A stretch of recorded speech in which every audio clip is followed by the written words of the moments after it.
Andy, it's Wednesday. We're in the middle of the week. What time is it? It's hump day. Hump That's right. day. It is, Dave. August 19th. Here we are.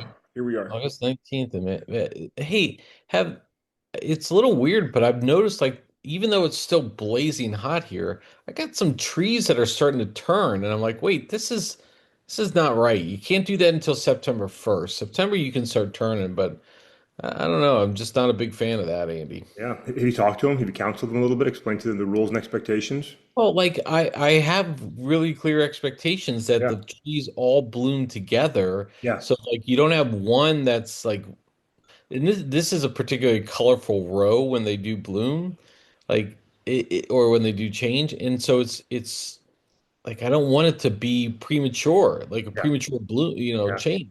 Yeah, the full grandeur of fall all at once. The colors, the It's gotta be. spectacle. Yeah. Yeah. Well, I mean, Dave, you know, I mean, when you see something that's not being done to standard, you got to go and make that correction on the spot. So go have words with those trees, correct them, get Mother Nature back in line, and maybe talk a little bit about the heat domes and stuff that she's been up to, and just let's get things back in order here. I'll try, man. I'll definitely try. Have you ever been to like one of those foliage drives, where you drive through like Oh yeah, like like Skyline Shannon Drive. the Skyline drives, Yeah, Shenandoah Valley, that kind yeah. of. Have you ever done that? I have, I have. Yeah, beautiful. Yeah. So last year I was taking my daughter to a karate event. It was in Tennessee, which is like it's not that far away, 2.5, three Yeah, hours away from where we're at. But we went through the Blue Ridge Mountains area, and I didn't realize what was going. It was like a little. I didn't know. Honestly, I didn't know where I was. I was like, yeah, oh, I'm just going through, these back roads here to get to this weird place in Tennessee. Um, and sure enough, I'm on the parkway, and I'm like, oh, I had to like. I was like, why are people pulling over? And then I look to my left and the right, and like you look out in these valleys of just it is so beautiful, and I'm like, yeah. maybe that means I'm over 50 that I can appreciate these type of things. I don't know. I don't know. But it's good. They are beautiful drive. In Tennessee, we said this before. Tennessee is just a beautiful state. I mean, incredibly long, incredibly beautiful. It's really nice. Yeah, it's got like the mountains there. It's really amazing. Like, Yeah, I don't. It's so weird. Like, because again, I when I moved to Charlotte, I didn't think anything of North Carolina.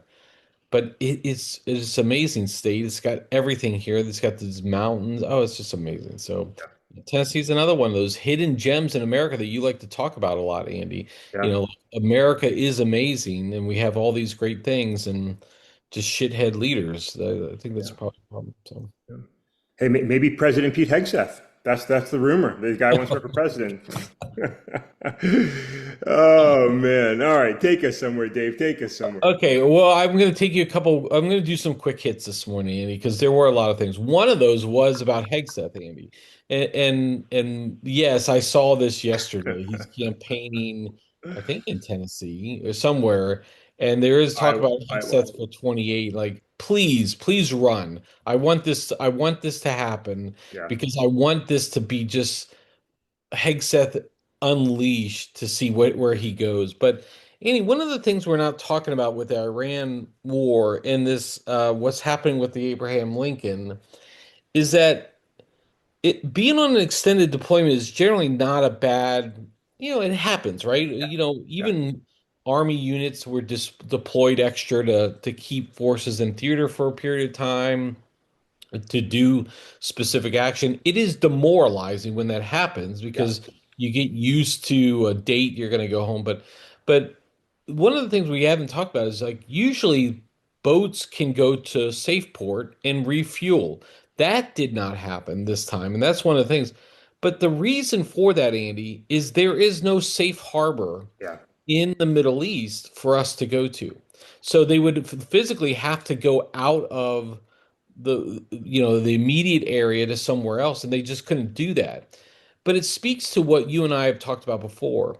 The physical damage that Iran has been able to carry out through these attacks has not been accurately reported. yeah, I mean, and that's a failing like of all the bases in the Middle East, a significant number of them have been destroyed. And if the Abraham Lincoln went to port, they would be a target, and it would not. It would be tough. So I find that to be fascinating, and no one's talking about it, Andy. Yeah, no, it's right on, Dave. I mean, we're sabotaging ourselves and then frustrated by the results, right? I mean, the president is calling and threatening to bomb one of our allies who hosts American forces, right? He's starting to bomb Oman, a nation that is hosting U.S. military forces, right? Like nonsense, not nonsense, 100%. But Dave, just you brought up a really important point, I think, and a lot of listeners may not appreciate it. The the morale crusher of an extended deployment cannot be overstated. Like it is heartbreaking when you think you're going home and you have to stay on a deployment. It is really, really tough for the troops. I remember when we went to Kosovo, my unit deployed to Kosovo in 2000, and I was the first guy to go. I remember I went down as part of the advanced party, celebrated Thanksgiving in Macedonia, and was a little bit bitter about it, to be honest, because here I was, the lone guy. Got in country, did a great job. Our unit served, did our mission. We were all ready to leave, and we got extended for about 3 weeks at the last second. And the collective like suck of energy that came out of my unit was could be heard throughout the Balkans. It was so loud, and we executed those last 3 weeks honestly not in our best form. We just our factor for caring was so low. Like we just wanted to get out of there. We were so demoralized. It's even harder, I think, for the Navy when you're deployed, on the sea, more confined, smaller space, in a situation where you really question, like, what are we doing, right? It's really, really hard. So the mental toll being put on these service members, on these sailors, it's really, really heavy. It's really, really heavy, and I don't think we can appreciate that enough because it's exhausting. And so you see what's happening. You hear about the treatment of what they're receiving from their military command, right? Rations and everything else, and it's really sad. It's really a terrible story of leadership. Yeah, terrible leadership, and it keeps failing. It is no secret that Hegseth really is not available doing his commentary anymore because the reporting is coming out. It's like of all the people in the room who wanted action in Iran, it was pretty much him and everybody, even the chairman Kane. What do they call him? The Raising Cain. Raising Kane, like a awesome power Yeah, name. Even him yeah, was like cautioning against some of the stuff. But Andy, we've had a little bit. Yesterday was Tuesday, obviously, so we had Taco Tuesday yesterday. yeah. So I'll talk about one piece of it. Trump always chickens out, but one thing that he's doing now with Iran is kind of just ignoring it. Let's just pretend it's not going on anymore. Yeah. The naval blockade is in place. They feel like things are going. They say the strait is wide open, but frankly, the ships are just not traveling through it. Iran does seem to have, not necessarily taken a large uh, I think they're hitting a ship a day or something. I saw something weird like that, but it doesn't seem to be a thing. So Trump's just trying to ignore it now. Maybe it'll just go away. Nobody Yeah. will ask questions about it, and at some point he can say, "We won there. I moved on to other things." So that's one thing. But then also yesterday, Taco real rolled or paused the 50% tariffs for Canada, Andy, Yeah. that were put in place because of some spat he's having still with Canada, his proclaimed 51st state. But I love to see this out of the leadership of Trump. He continues to embarrass himself, Andy. Embarrass himself and embarrass every one of us along the way. Like he needs to saber rattle and threaten everybody and everything, right? If you don't go my way, I'm going to punish you.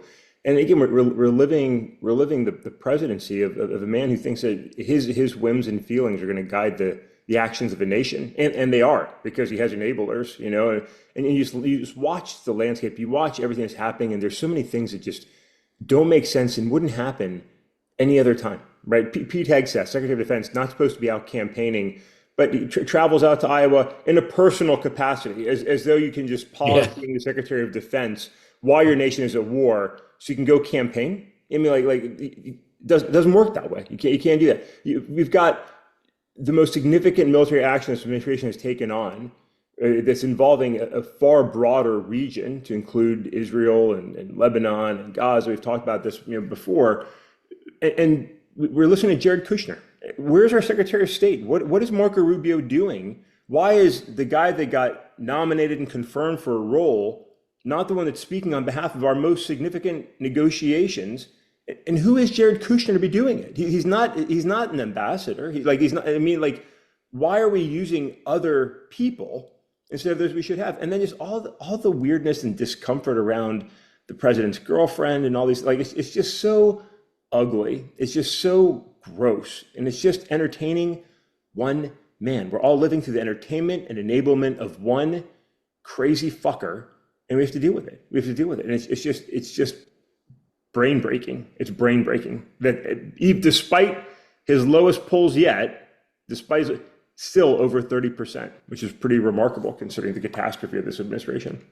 I just don't know if it can, like, I think that's probably the bottom, Andy. I don't know, like, I know like it should be in the single digits, but nonetheless, like, is that even feasible? Could a poll get to that level? I don't know, but point well made. I want to speak to what you're like. Where's Levitt, or where's I'm going to talk about Caroline Levitt here in a minute, but where's Rubio? Like, he's at MIA. I mean, I swear he's just planning for 2028 to run for president. And so he's trying to not say too many things in public.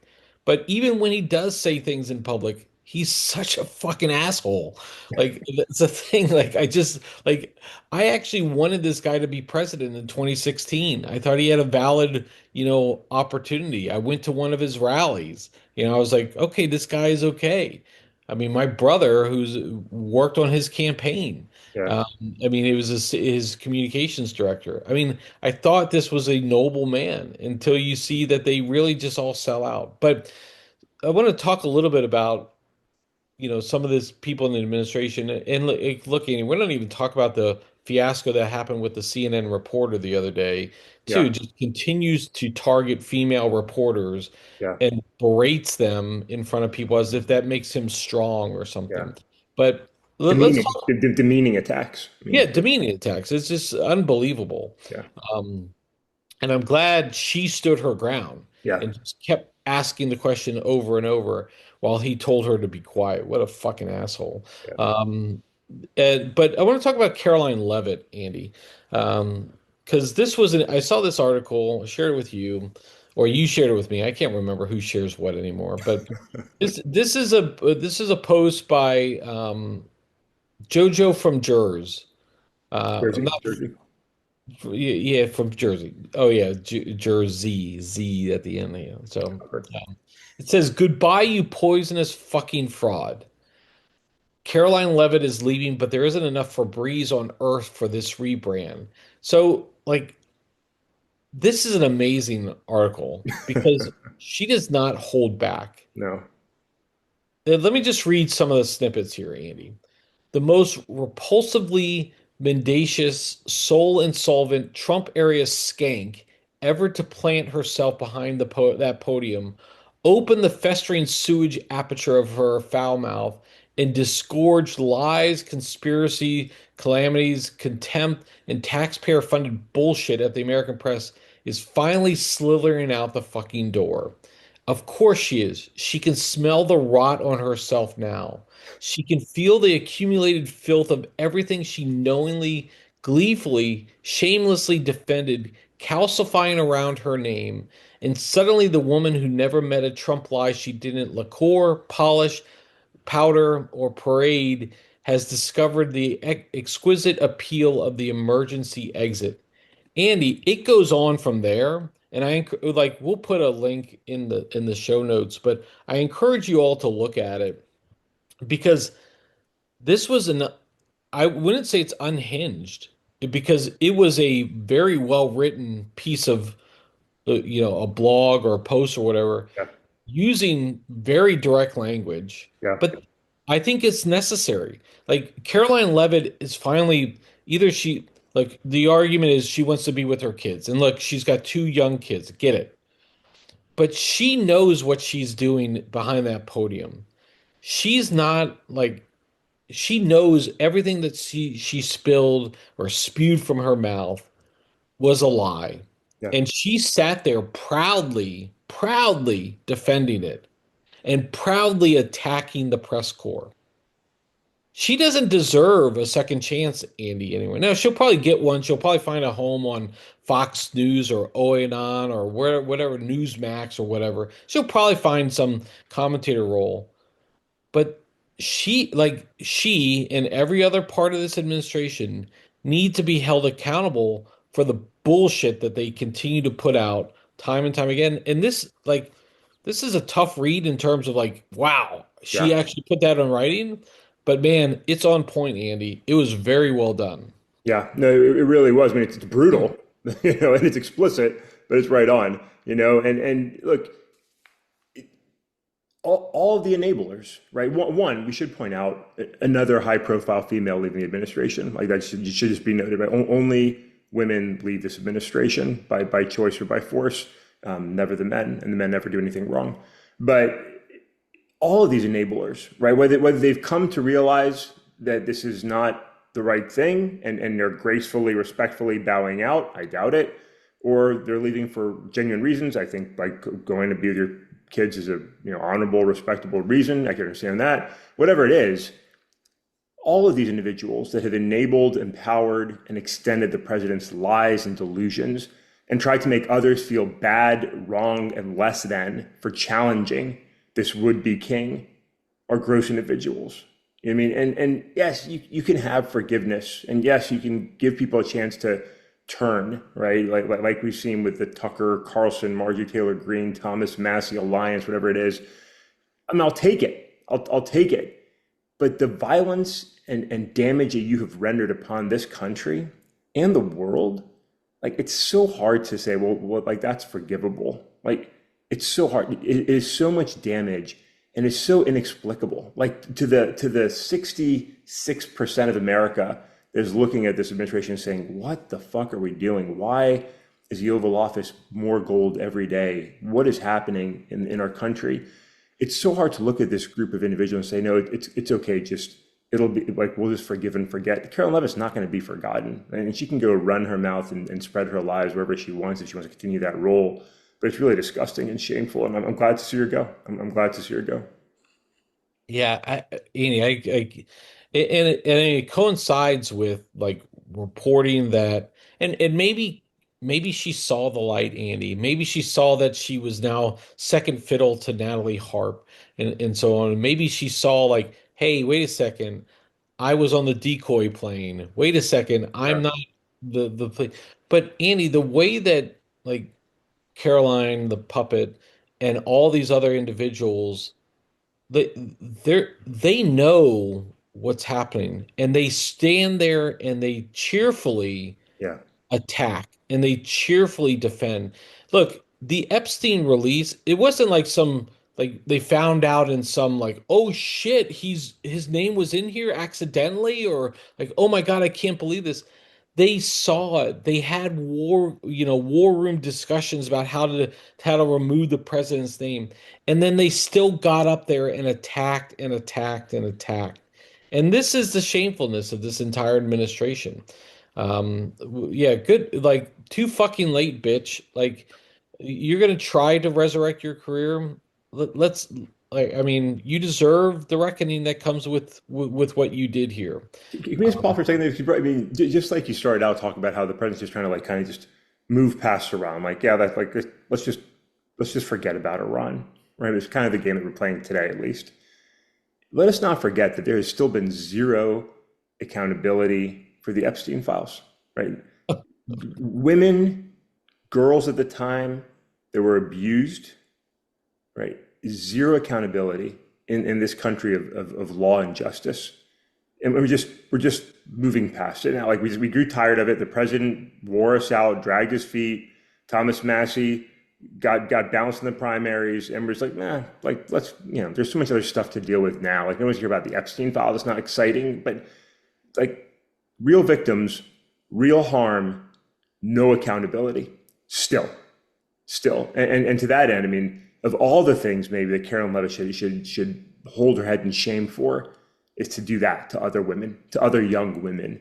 Like that's disgusting and shameful. And our nation should be ashamed of how piss poor we have been in having accountability for this.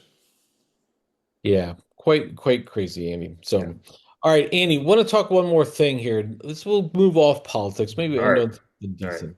Maybe. So, we've talked a lot about the Arnold Pump Club. Yeah. We're both subscribers of the newsletter. It comes Monday through Friday, religiously at 6 a.m. It's in my inbox. So as soon as we wrap up this pod, I'll go over to my inbox and there will be something. It, what I love about this, and we've talked a lot about it, is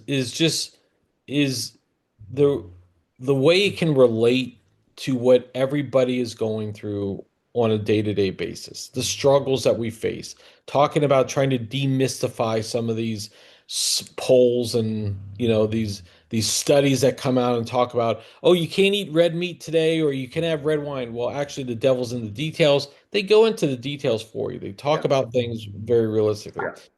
A couple years ago when we started this pod, I got back into the gym. I hadn't been in the gym for probably 15 to 20 years.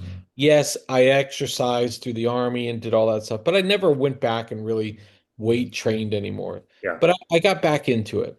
And I was going good for 2.5 years or so until earlier this year when like something happened. I can't remember, like it was an event or activity, and I didn't go to the gym that week. And then I think I tweaked my arm or something like that.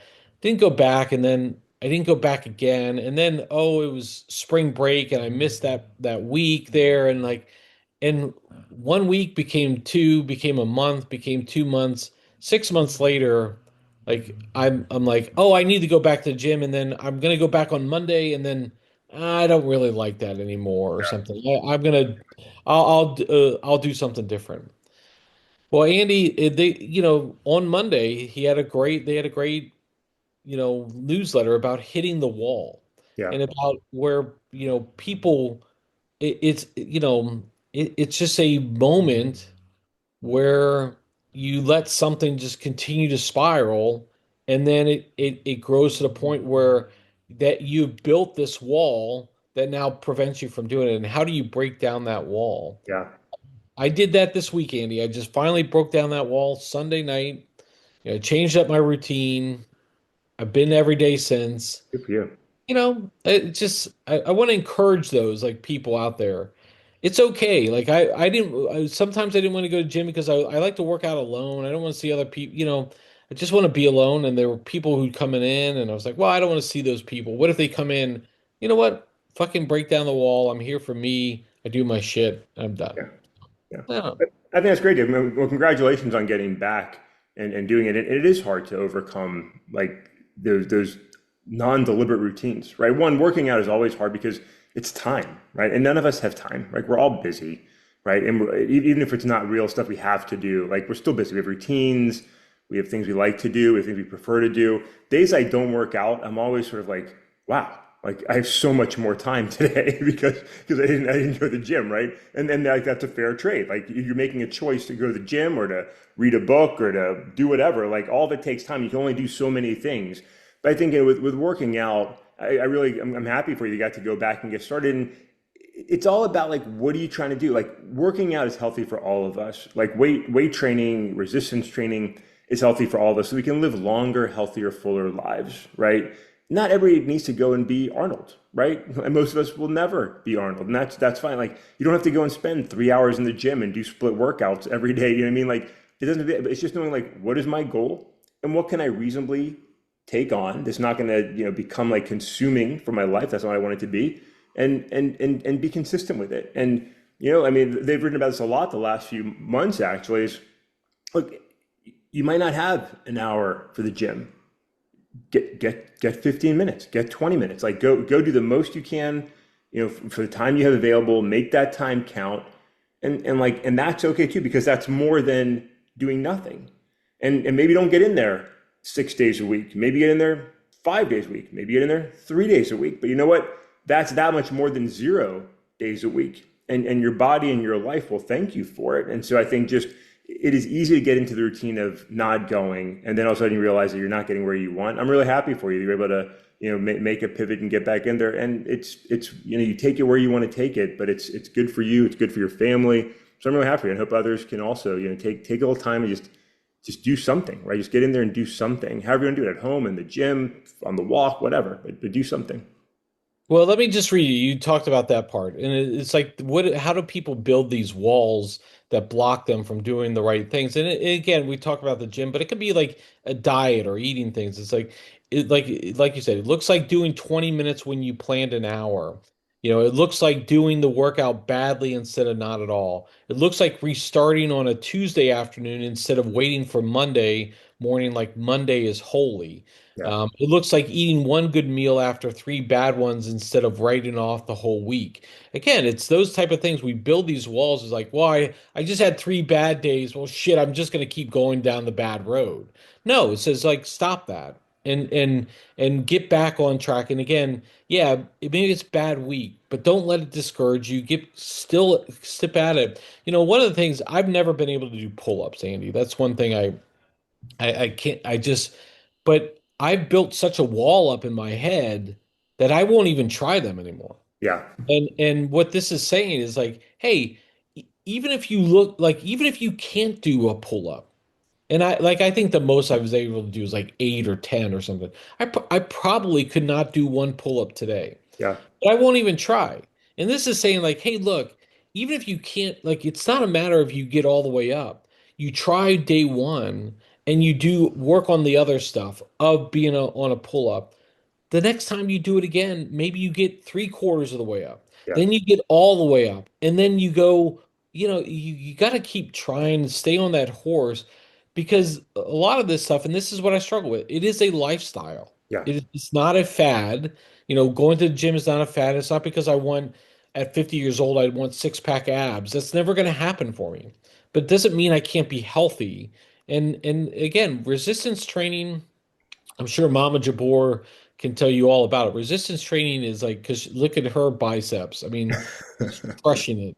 But like, resistance training is important when you get certain ages, and you right. need to keep doing that. And so I'm back on the horse. I'm breaking down my wall, Andy. So, I'm really happy for you. I think it's really important, especially now that you are pop, right? You've got this oh yeah, young grandchild, right?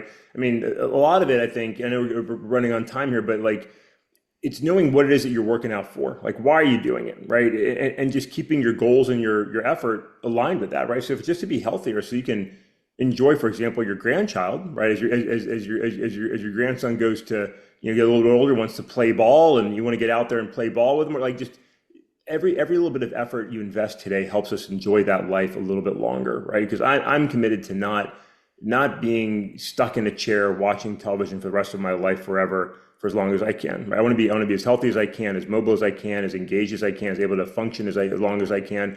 And it just takes effort now, but you've got to invest now because it gets harder the longer you wait, right? But you can start anytime. And so if you've hit the wall and you're 50, you can get started now. If you hit the wall and you're 60, you can get started now. If you hit the wall and you're 70, you can still get started now. You can still make a difference in the rest of your quality of life. But it is uncomfortable. It does take time. You might get sore, right? We have to work through it. But to identify what am I trying to work towards, accept that not every day is going to be a home run, but take the win and you can get that pull up. You can lift that weight. You can walk that extra half mile. It's all achievable if we're willing to commit to it. So I'm real happy for you. After a shitty political start, that's a good story to wrap up with. So get back on that train and ride, Dave. there we go. There we go. All right, but yeah, definitely a good way to end on Wednesday. Andy, I'm giving you homework now for Oh, Friday. oh boy. Not only do we have our likes and dislikes, we're now nearing, this is week 2 of the NFL preseason. Let's just go through. We're not going to make predictions just yet, okay? I Okay. want to go through the divisions, Andy. I want to go through the divisions. Okay. And just like, let's call out initial thoughts on what do you think about this division, the strength, where it's going. Just something to think about, Andy. Okay. So, All right. no Got it. predictions yet, no predictions, just so do some homework. All right. Got it. All right. Homework. Got it. All right, with that, I'm going to publish this podcast. I'm going to expect a text from Mama Jabor telling me that I didn't turn on the transcript again, and we're going to go about the rest of my day. Mama Jabor, I swear I'm flagging transcript right. I swear I am. So, all right, with that, Andy, I'll catch up with you on Friday.